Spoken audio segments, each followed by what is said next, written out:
All right, ladies and gentlemen, welcome to our third and final scheduled match for the day. This is between VOR and Penta. VOR, of course, being the number one team for Asia, and Penta being the number one team for EU. Raptor, tell us about the VOR lineup, if you would, por favor. A clash of two respective kings of the sea on their own servers. Zath, this should be entertaining. Mm-hmm. All right, from the North spawn in the green VOR, bringing a Bourgogne. I know you're excited to see that. Always. A little bit of gun reload, a little bit of brisk fire prevention, concealment. Married to Dark Temple's Schlieffen, a very hardcore secondary build here. Yep, I assume we're going to see him snuggled up to the B cap. Let's have a look at what's headed over towards the A side. Aruha's Napoli, gun reload, RPF, concealment. A little bit of secondary range on that one as well. An acknowledgement, I think, to the power of Napoli's SAP secondaries. Absolutely. Asphodelis' Des Moines, top grade gunner, concealment and unique upgrade in slot 6. Yuki's Daring headed down the 5 line straight into B. RPF, a little bit of adrenaline rush, gun reload. And Classic Nouns Delny rushing the A cap over here on the right flank for VOR, gun reload, RPF, Fearless Brawler, and concealment. Heading the other way, we had a look at the battleships. Let's take a quick look at the cruisers. That's Sweet Taipei's Brisbane, gun reload, and let's see, RPF, adrenaline rush, concealment. Consumable duration there, and extra consumables. YBB's Stalingrad going gun reload, radar duration, and top grade gunner. And last but not least, Laplace's gearing. Fairly standard build we've been seeing a lot of gearing players use this tournament. That's Dazzle, and so on and so forth. You missed the one big thing, though, with this gearing. He's not using unique upgrade. No, he's not actually running standard concealment there in slot 5. That is a little bit of a change. I wonder why. This is the first time we've seen it, I think, all weekend. A non-unique upgrade gearing, wanting the extra guns and the extra torps, and of course the expensive concealment. Penta down to the south. Well, they are bringing an Alvaro de Bazan at C cap. Behind him is Kinimad in the Brisbane, and that is a pretty much kind of a jack-of-all-trades build, really. Mostly guns with a little bit of torps thrown in for a little extra zhuzh. You got El Snackman's Ohio. This is set up for pretty much sniper plus little tanky with that extra boost to the repair party consumable there. Blood Legend in the Des Moines is in the middle section. We just saw that last game, same position there. That was, I can't remember off the top of my head. Thank you, it was Lulu. And he's sitting there with his unique upgrade Des Moines. Next to him is Driver's Daring. Now, this Daring is using the unique upgrade Daring. You know, I was just thinking, Raptor, in that game we saw, had that Daring been using the unique upgrade, would that have resulted in a dead Royson? Early on. Not sure. Right? Because those torpedoes do much more damage with this unique upgrade at the expense of concealment. You can see there, Striver already detected for just kind of walking in to be there. Big hits on him. Angel Stone's in the St. Vincent, working his way up in between.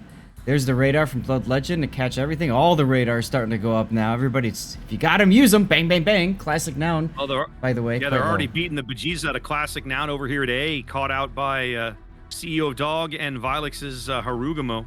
Yep, CEO of Dog is using a guns build Ragnar. Vilu is using a 420 Blaze at all Harugamo. And then finally, there's Faster Motions Des Moines with pretty much what you've seen with the Des Moines gun and unique upgrade build. Well, for all the shells that traded sides there, Penta claims A. They're the first ones to start ticking up points here in game 1 of this best of 2. As Shriver's Daring inching on to B, with his Hydro still ticking, he'll see these Schlieffen torpedoes coming in. He's got a nice gap though as the radar goes up.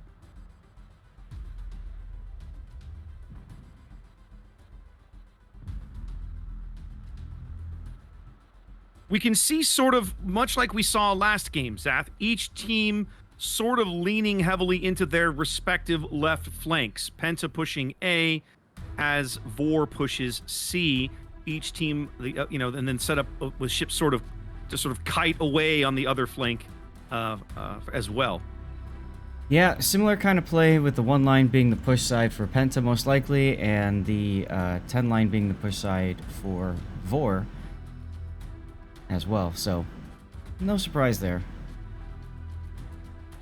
The one thing we won't see, I suspect, we won't see Dark Temple Schlieffen push through this gap on the 7 line because Snackman's Ohio is right there. Like, I can't imagine a world where you take that risk as early as we saw it last game.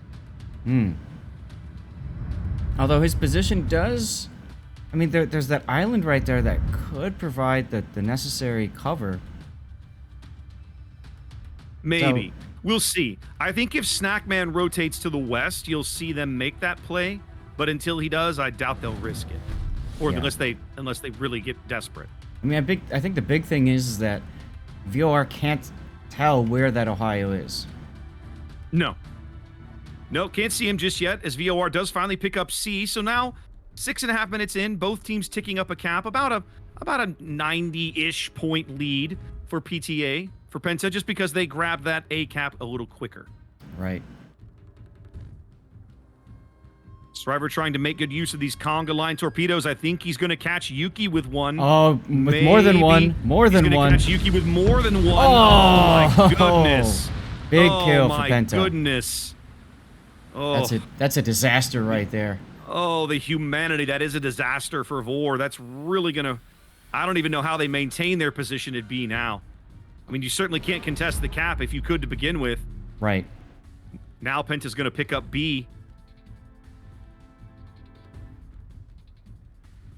Yeah, I'm not sure either. And you can see Dark Temple Schlieffen is actually just kind of casually reversing into the B cap now. I think they've called him off of the potential channel push with the result of that that ship kill. You know, Zath, it's interesting. Over the years, we've seen some really interesting, fun, and occasionally impactful daring kills with the conga line single-fired torpedoes. But this king of the sea, it feels to me, going back into the North American bracket and the international play now, it feels to me like we're seeing more of them than ever. Does it feel that way to you, or is it just me? No, I think you are exactly right. And you know what I think it is? It's the lack of Moskvas and Stalingrads. I realize that Brizzy brings a 12-kilometer radar as well, but Brizzy's not the kind of ship that you put in a hold spot. You put it typically more on the sides and a more mobile with the death snail, all that. So with fewer Moskvas and fewer Stalingrads, there's more room for destroyers to play, essentially. Yeah, it's that lack of 12-kilometer radar. Or not that it's gone completely, but there's just less of it than there has been traditionally. Dark Temple catches a broadside of Angelstone St. Vincent. His Angelstone tries to rotate here. Doesn't get much out of it. Well, okay, the second salvo, he gets a decent chunk out of him. I think actually that might have been his first salvo. I think you saw the secondaries first being fired off him. Okay. Dark Temple spotted there, of course. Caught under radar. Once that radar expires, though, from Blood Legend, I don't know that they'll be able to see that Schlieffen anymore. Yeah, but look at Valu and Faster Motion's Des Moines and Haragumo just firing away at Asphodelis' Des Moines and Classic Noun. Got spotted. Yeah, this is a really this wrapping the A cap like this and kind of enveloping the north side for this northwestern corner is going to be really challenging. We saw this last game too, right? Exact same sort of play. Ohio salvo going on an Asphodelis. Well, not what he wanted, I'm sure, but certainly impactful. Dark Temple now just kind of sailing away. Yeah, Dark again is Dark Temple. But they need to find a way back into this game, though. Yeah, approaching the halfway mark of the game, and it's a 270-ish, 280-point lead for Penta. Penta doesn't even really have any ships that are all that beat up, but I mean, VOR, of course, down the daring. Laplace's gearing is very low over here on the 10 line, as Sweet Taipei's Brisbane is getting beat up, turning into some torpedoes here. Oh, yeah. His hydro is offline. He has no idea these torpedoes are here. Can he manage to avoid them all? Wow, he does. Wow. Very good rudder control. Maneuverability. Snackman salvo coming in. Oh. Very nearly ends the Brisbane.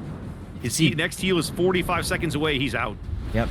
Meanwhile, you saw Dark Temple Salvo coming in on Kitty Mod. I mean, both battleships are like, hey, cruiser. Yep. Or maybe that was the Stalingrad shells. I don't know. VOR has pulled Best Naomi's Burgonia back to the other side of the map now, trying to shore things up as Classic Nouns Delny gets hammered.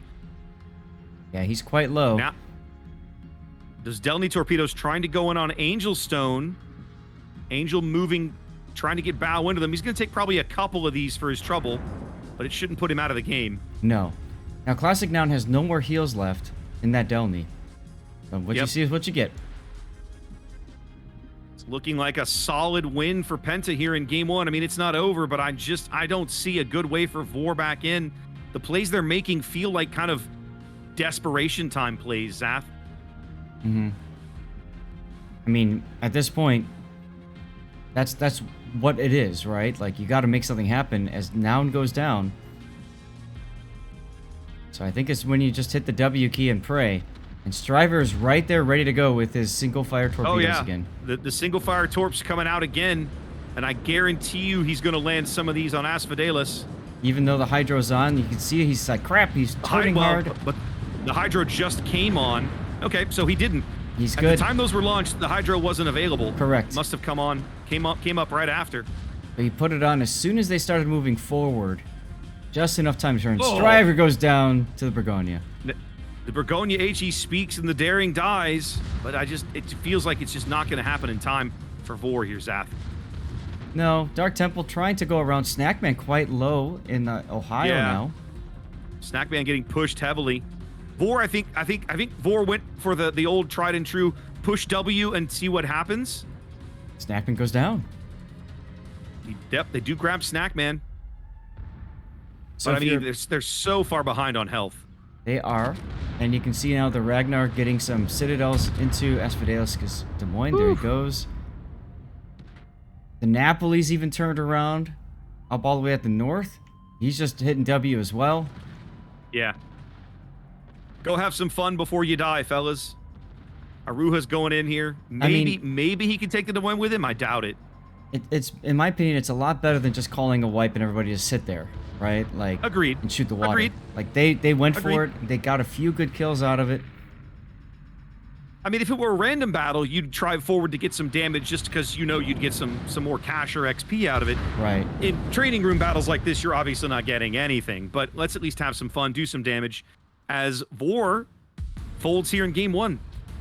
Yeah, I'll tell you that those deep water, or sorry, not deep, single fire torpedoes from the Daring, that was the decisive play. As soon as that happened, it felt like VOR had just no more wind in their sails that game. That was it. They're like, okay, well, what can we do? And they could not recover from that crucial kill early on. So, and I think on top of that, Zath, I would add that, you lose the Daring there. You lose the ability to smoke the Des Moines. You lose the ability to contest B. Both of those become impactful because once the VOR push up the 1-2 line begins to wrap your defenders on the northwest side of the cap, they have nowhere to run. If they move forward, they die. And if they sit where they are, they die. And they can't retreat. So, and you have no smoke. Your Daring is dead. So it all kind of falls apart at that point. Yeah, Penta's push up that one line going around really worked wonders for them this game. And I'm starting to wonder if we're going to start seeing a meta where both sides are going to have to respect that side of the map and try to prevent the opposite from wrapping around. Well, in both of these games, we've seen teams push that side and a token like kiting force be left behind. You almost have to wonder, guys, if you're going to make a play for B, you're going to have to defend at least one of these sides a little harder. Otherwise, this is going to happen. I don't know. We'll have to see. Yeah. That's our last time seeing Shatter today, I think, possibly. So let's throw it back to the studio and let them run through the replay and everything. Sounds like an idea. All right. Welcome, ladies and gentlemen, boys and girls, Warshippers all ages. This is game 2 of Penta and VOR. Current Kings of the Sea on their respective servers. VOR spawning here on the north side of North in the green. Zath, talk to me about the VOR lineup. I'll tell you what, Raptor. At first, I thought we were going to have a restart because the Stalingrad and the Kremlin didn't move. Yeah. And then the Stalingrad moved in reverse. In reverse. And I'm like, he's been doing that the whole time. Yeah. So let's take a look at the lineup here. That's Stalingrad using reload. Probably trying to go to a very, I don't know, kind of a goalie setup positioning. We'll find out. Dark Tempo in the Kremlin, heading towards the sea cap. In front of him, he's got your typical survivability build with guns. We have Sweet Tiage going with the Delny this time, using a survivability plus, I guess you could say, somewhat guns build with radiolocation. Aruha is moving along towards the 9 line with his Napoli. In the middle is Ziran's Daring, using pretty much all just kind of a jack of all trades build with consumables. Stalingrad has decided to start moving. It looks like he's trying to get behind the Charlie 4 Island Raptor. Over on the A side, Classic Nouns Delny is about to get into A, possibly make contact.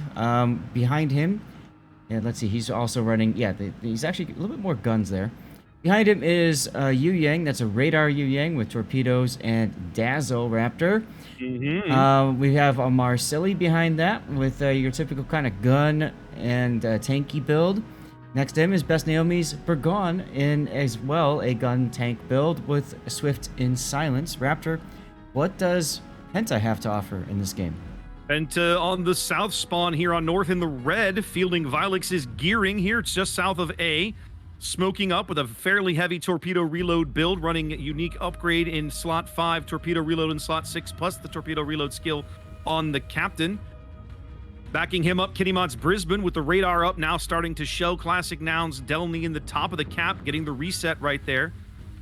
Some AP shells coming in for Kenny, but a little bit of chip damage, nothing big. Torpedoes going in on Classic, but I'm guessing he's got a gap there, and he does. He'll find it. He's okay. Woo! Yeah, I know, right? Bit close there, but he managed to maneuver, pull that off. Across the B cap from Ziran's Daring is CEO of Dogs Daring, as they actually get into a bit of a gunfight as we tilt the camera over here. Ziran's actually going to have to, playing this little gap on the northwestern side. He's going to get beat up heavily. There's some Ohio shells, all kinds of Daring shells falling in. He's going to smoke, but not before losing well over half of his health pool. Angel Stones Ohio playing that crucial position here south of B, the flex position between the B and the A cap here on north. Bit of a survivability build there. We've seen fire prevention, concealment, also Swift in Silence to go with his accuracy mod there in slot 6. Blood Legends of Moscow posted up here south of C. Unique upgrade, concealment, radar duration, top grade gunner. Striver's Daring already with a conga line torps, expecting to possibly see somebody here on the northeastern side of the cap, but nothing doing. He's going to reverse in here. His conga line torpedoes were very impactful last game, but this game, he's opted to ditch that module. You see there in slot 5, he's gone for concealment instead of the unique upgrade on his Daring. Over here on the 9-10 line, Silverblade's Kremlin. Unique upgrade, giving him a reload boost at the expense of range. Yep. And flanked on the right by Faster Motion's Marseille, who has been going very fast to get here indeed. 4 minutes in, already on the 10 line. And Bots All Day's Kleber in front of him with a fairly standard gun build. You see there some Fearless Brawler and some gun reload in slot 6. Yeah, you know, I noticed that while I was talking through the VOR line, that Kleber was just making hard for the 10 line. I expected him to go into C. He did not. He's waiting for his friend. What are we woohooing about? Well, look at A. Like VOR is coming at A, Zath. I mean, they are pushing Vile. They've got Vile lit on the surface now. Oh, but look at Kinney. Laplos is Yu Yang. Yeah, Kinney's getting just punished by the Burgonia, by the Stalingrad. I don't think they can keep him in the game much longer. The question is, can they take the Yu Yang out before he goes? If they can get the Destroyer off the board, that's perhaps not as terrible a trade from Penta's perspective. That's going to happen. Yep, there goes the Yu Yang. And here comes the next Stalingrad Salvo. Yep. So now, can they keep Vile in the game? Is he lit on the surface? He's not. He could go dark. Vile has that option right now. He's in a gunfight with Classic Nouns Delny. Of course, the Delny's probably running him down. Yeah, this could be decisive. Guns and torpedoes broken for Villo's gearing. His rear turret is down. Penta hasn't been idle, of course. Whole bunch of torpedoes coming in on Asphodelis' Stalingrad. Looks like he's going to take a couple there. CEO of Dog is going to grab Daring. His Daring is going to grab B as Blood Legends Moskva moving up the channel just to his east. So Penta in firm control of the middle of the board and the C cap. Vile does sneak away, barely, for the moment. For the moment, yeah. But Classic actually could be taking this opportunity to start shooting Angel Stone's Ohio. He's not. I'm surprised at that. Instead, just choosing to just chase down Vilu's gearing. And Vilu just stops here. I like this, actually. Vile just stops here. I think maybe trying to get his torpedoes into the water. His torpedo modules are not destroyed. They're about to proxy each other. There it is. Vile's going to get his torpedoes off. But Classic hits the brakes. Classic hits the brakes and takes none. Oh, one on the bow. No. Great execution there. Great execution. Well played by Vile, trying to trade his ship there for Classic now, not quite able to do so. So VOR out to an early lead there on the strength of those 2 quick kills. Yeah, that's going to give them the ability to wrap around if they choose. Blood Legend putting himself in a potentially precarious position in that Moskva. Maybe. It's going to depend on how Dark Temple's Kremlin decides to position. He was heading west up here along the north of the B cap. Now he's turning into the cap. Yep, CO Dog, look at these torpedoes coming for Dark Temple. Oh, yeah. Radar going up there from Stalingrad. They can see Dog. They know exactly where he is. They just have to suspect those torpedoes are there. Sweet Taipei's Delny in trouble here up along the B line. Getting punished by Shriver and the Kleber. Well, you know... Even some Marseille shells coming in. You know, while Penta's getting pushed on the west, they have to have been telling their guys, guys, you got to push. Got to push east. They're not sitting idle on the other side of the map. How often do we see this in random battles, Zath, right? One side of the team is getting pushed heavily. The other side is just sitting around. Well, you're not going to see that in competitive play. No, it's all toilet bowl here, guys. Blood Legend puts his radar up there in the middle of the board. CEO of Dogs, torpedoes go by Dark Temple with no gain. Blood Legend looking just for vision on whatever he can get it on. They pick up Ziren's Daring now. Yep. Shriver also losing a good amount of hit points in this exchange, but Ziren's in trouble. Yeah, Ziren's smoking. Of course, basically having to wait for the radar to go down for the smoke to be useful. Mm-hmm. Shriver doing a good job of continuing to land damage on Ziren back there. 9 minutes gone, and man, there's been a lot of action in this game. It's not easy to keep shells hitting target on a dodging ship as the Kremlin Silverblade takes him down. Silverblade's guns speak, and down goes the Daring, and just like that, every VOR destroyer... Well, listen, no, that's not true. I was going to say every VOR destroyer is dead, but Classic now lives down here on the eye line as they've chased Angel Stone to the bottom of the map. Yeah, they are continuing to just put shells into Angel Stone. They want him down as soon as possible. Obviously, him being on the bottom of the map limits mobility, especially for that Marseille. Back at B, Bots All Day's Kleber going in for the torpedo rush on the Kremlin. Looks like he's going to land all of these. That should really ruin that Kremlin's day. Ooh. He landed 5 of the 6. But wait, there's more. Here comes the starboard tubes. Oh. And just like that, VOR's down a battleship. Wow. Well, this has gone quickly. Yes. Close quarters expert for VOR Stalingrad. Indeed. Penta still on a lead here as we cross over the halfway mark of the game. About 190 points or so. They own more caps. They have more kills, but they're going to lose Angel Stone eventually. That'll even things up in the kill department, at least. Yeah, he's CEO on fire. Dog getting punished. He's on fire. His heals up in 7 seconds. I don't know if he's going to get it off. It feels like they've let the pressure off of Angel Stone a little too early, Zath. Agreed. He got the heal off. He got the heal off, and so now the Marseille salvo has to do the job, and it does. So that cuts it back to about 100-point leading for Penta and growing at a steady rate on the back of their cap advantage. Oh, look on the 9-10 line. Oh. This is a... This drama isn't over. Aruha going in for what could be a torpedo rush on the Marseille that has no torpedoes of his own. You have to do this very carefully here because you absolutely cannot afford to lose a ship. Actually, no torpedo rush as both of the Napoli's torpedoes are destroyed, Raptor. Really? Yes, he has to do a drive-by here. Or a ram, and a ram is definitely not in favor.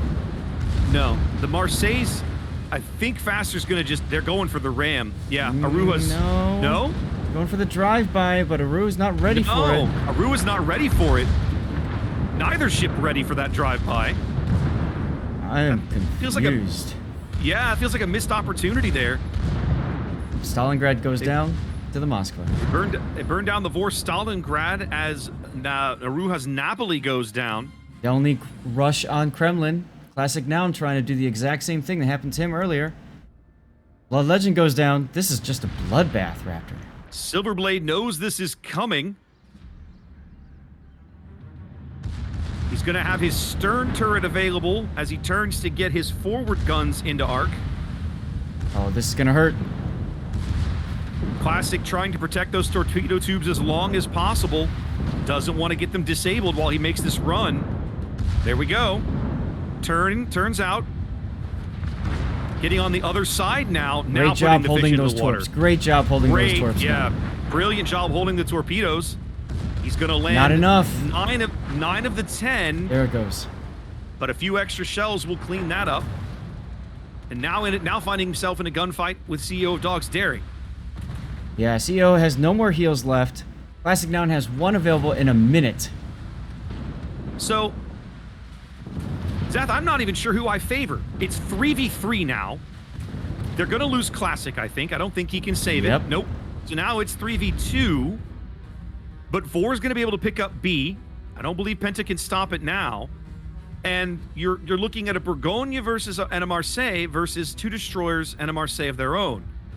Penta has more maneuverability and more pieces on the board, but VOR has a lot more HP. They got more HP. They're also going to have that second cap here in a moment. They're going to have the B cap. They got to play it very carefully because both Darings can easily rush the Bourgogne. Let's take a quick look at their modules here. The Darings. Okay, CO Dogs modules are fine. His rear torpedoes are quite low at 547 hit points. Strivers, pretty much fine with his torps and guns. I was gonna say, if there was a launcher that had been knocked out, that could be a decisive impact, but in this case, no.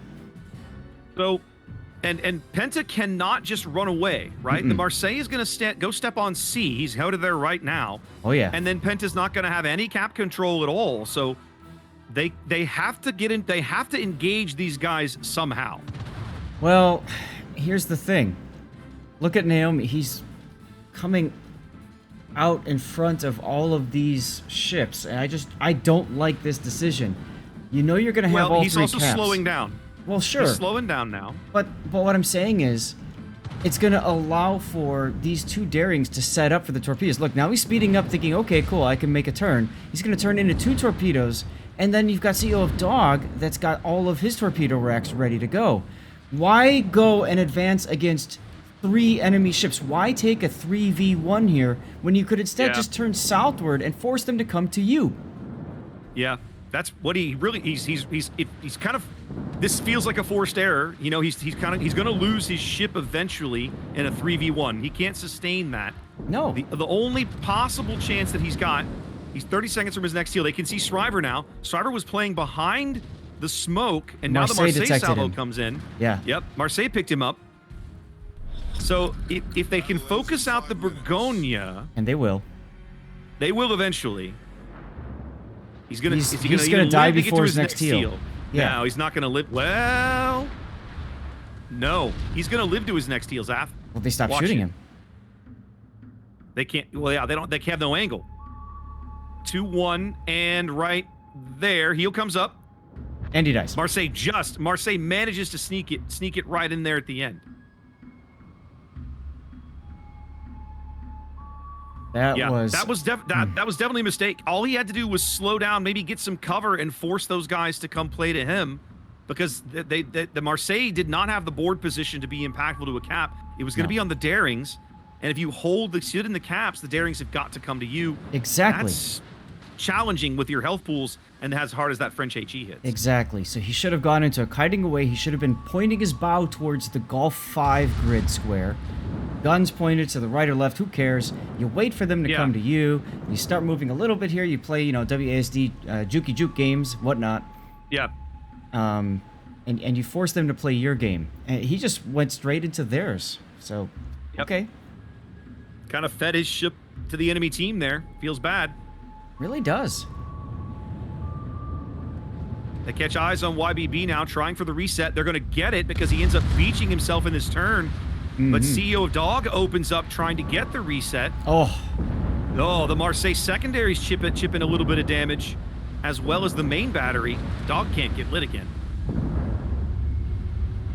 Dog can't. Meanwhile, you can see Striver heading to the B cap. That's the insurance policy for them to make sure that they, even if they can't kill YBB's Marseille, they can at least continue taking points up.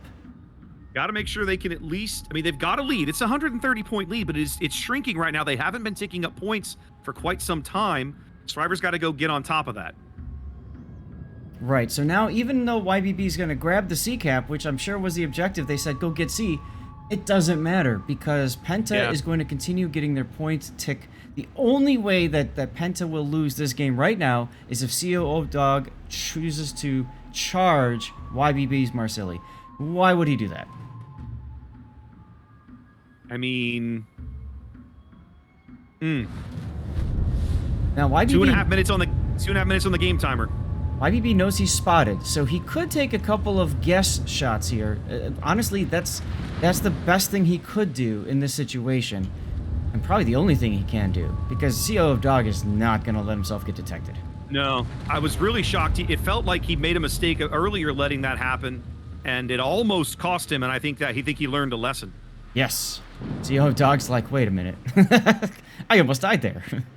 Yeah, that shouldn't have happened. Let me not do that again. Right. Of course, YBB's Hydro's ticking. He won't blunder into those torpedoes. The trick is we're under 2 minutes. At the moment, with the way the caps are, VOR will win the game, but the problem is they don't have the time. No. They win the game in 2.5 minutes, but there's only 1:45 left in the game. Now CEO Dog is opening fire, Zath.